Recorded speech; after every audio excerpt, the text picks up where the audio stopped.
લખેલાયા વિધાનમાં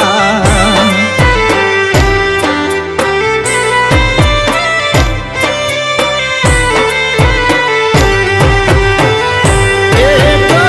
ભવમાં નહીં કરે બીજો ભાવ મારી પદમાં વેઠી નહીં વેઠાય એનાથી મારા વિરહ